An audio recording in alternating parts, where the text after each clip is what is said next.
This afternoon I visited the Governor-General and Her Excellency has accepted my advice an election be held on Saturday the 7th of September. The time has come for the Australian people to decide on our nation's future, because they are the ones who we in this Parliament are elected to serve. Ours is a truly great country. Nobody should ever talk this country down. Around the world we are seen as one of the best countries on the planet, blessed with a strong economy, a hard-working, talented and creative people, and a people who never surrender their deep sense of a fair go for all. These are the values which have steered our country through the first century of its federation, and I believe they're the values which will guide us into the future as well. Australia is too open and positive a nation to retreat into a tight little ball of negativity. This election will be about who the Australian people trust to best lead them through the difficult new economic challenges which now lie ahead. New challenges brought about by the end of the China resources boom. New challenges also that have to be confronted. The boom, of course, has fuelled so much of our nation's wealth. That boom is over. This election will also be about who the Australian people trust to steer our economy through the great economic transition that therefore lies ahead. If as a nation we fail to manage this transition well, it will hurt the jobs and living standards of all Australians. So this election will be about who the Australian people best judge to get the balance right, by keeping our economy strong while at the same time protecting jobs, ensuring we have fair wages and fair conditions, continuing to invest in health and education, and above all, ensuring there's a fair go for all. Managing the big economic transition that lies ahead will be difficult, but it is definitely doable. Charting a course through the choppy economic waters that lie ahead will require a steady hand and a clear-cut plan for the future. The new challenges facing our economy will require new ways of thinking, new ways of acting, new ways of planning. One thing I know for certain is that the old politics of the past just won't work for the future. Wall-to-wall negativity doesn't create a single job. Negative personal politics doesn't build a single school. The old politics of division doesn't build a single hospital. Clinging to the past is not going to help build a national broadband network of the future. Three-word slogans don't solve complex problems. They never have and they never will.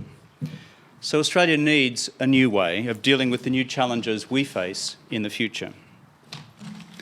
And at this election, the Australian people will decide who they trust best to navigate the way through, so that we can have our absolute best shot at maintaining our living standards and our prosperity and our security. But also, on top of that, unlocking the potential which lies in each individual member of the great Australian family, so that we become the best we possibly can.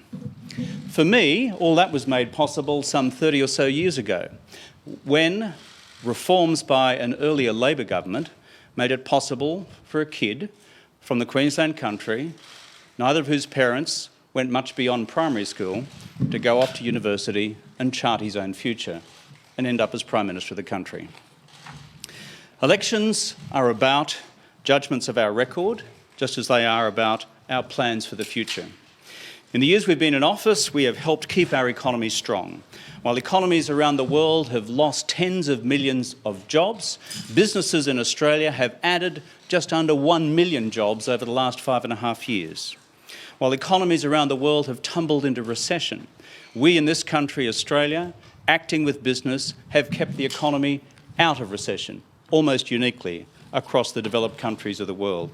And while others continue to make false claims that somehow this country is in a debt and deficit crisis, they can never answer this simple question. If that is the case, why does Australia, among only 8 countries in the world, continue to have a AAA credit rating and a stable outlook? Nor can they answer why the Australian government debt per head of population is one of the lowest across all the developed countries in the world. It just doesn't add up. It's a false claim and should be named and nailed as such through this campaign. Of course, the business of government is more than managing the economy, although that, for me, is fundamental. The economy must be strong in order to do everything else. We've also kept our economy strong through a series of carefully costed policies during the most difficult of global economic circumstances. This has required hard decisions, like the ones you saw announced last week in the government's economic statement released by the Treasurer and the Finance Minister. I believe it's far better we level with the Australian people about the tough choices we have made, rather than pretend you can somehow wave a magic wand and create $70 billion out of nowhere. I've already said we've made our mistakes in the past. That's true. All governments do, even though most tend not to admit it. The key is to learn from the experience. I said before that elections are both about our record and about our plans for the future. On the economy, with the end of the China resources boom, we can no longer afford to have all our eggs just in one basket. For the future, we must broaden the economic base, diversify the economy. This will be critical for business, for jobs, and for managing cost of living pressures for families as well. That's why the government has embraced a new national competitiveness agenda for the future, and a new way of bringing business, unions and government around one table to deal with our common national interests, which should be much greater and more important than the individual interests of any of us. That's why we also need to invigorate our manufacturing, which I believe to be an industry of the future, not as some believe, an industry just of the past. That's why we need fresh investment in agribusiness, because there are rich opportunities for Australia in satisfying the new food demands of Asia. That's why we also need the great new economic enabling power of the National Broadband Network to help lift our national competitiveness even further.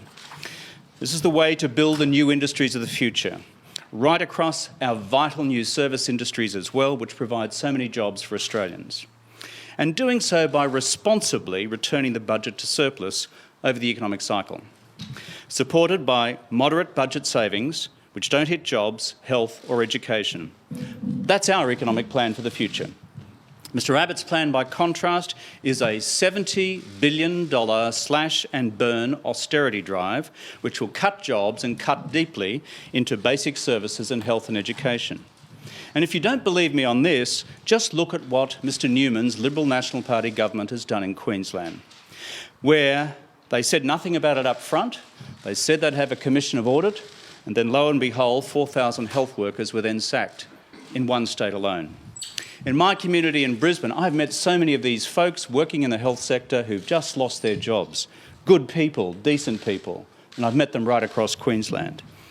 On education, we've launched a Better Schools plan, a massive $15 billion investment in government, Catholic and independent schools starting next year, so that principals will now have the funds to provide more individual attention for our kids when they need it.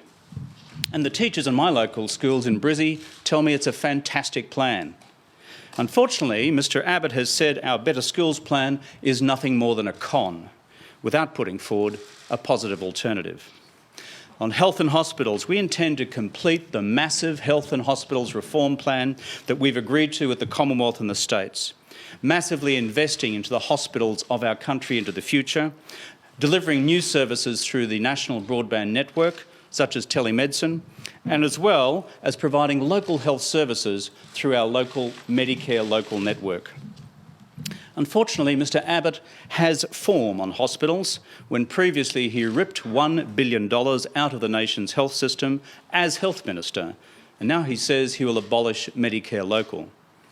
We will also roll out Disability Care Australia, our first national disability insurance scheme.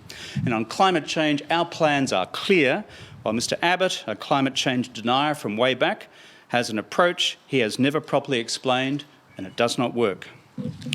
The Australian people therefore face a real choice for this election, a real choice. A choice between a new way for the future with positive plans for managing the new economic challenges we face, as opposed to the old negative politics and three-word slogans of the past. A choice between a positive plan to invest in new industries, new jobs, health and education, rather than a $70 billion slash and burn exercise which cuts to the bone. a positive plan to connect all businesses and families right across Australia to the national broadband network, rather than one that effectively destroys the NBN and charges households thousands of dollars each to be connected, potentially. The choice also between bringing the nation together behind a positive plan that most of us would readily agree to, as opposed to an approach which tends instead to rip the country apart and to polarise it. That's not my way, that's not my approach. I also don't believe it's the Australian way. Australians, by their nature, are a positive, practical people who believe in nation building, and that approach is part and parcel of the values, ideas and policies we bring to bear for Australia's future. You, the Australian people, over the years have seen me at my highest highs and some of my lowest lows. You've witnessed some of those moments right here, in the place we are standing now in Parliament House in Canberra. Moments that I will never forget, because whether they were good or bad, they've certainly made me a much stronger person. I think as a result, you, the Australian people, know me pretty well, warts and all. I would be deeply honoured to serve you, the Australian people, and our country into the future. I know I enter this election as the underdog. In fact, my political advisers tell me if we had an election yesterday, Mr Abbott would be Prime Minister as of today.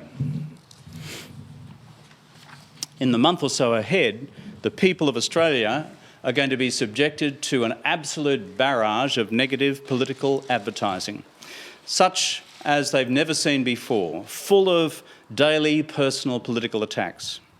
Mr Abbott's advertising campaign will be massive, funded by the massive war chest he's amassed from a whole range of vested interests in industry, not least the tobacco companies.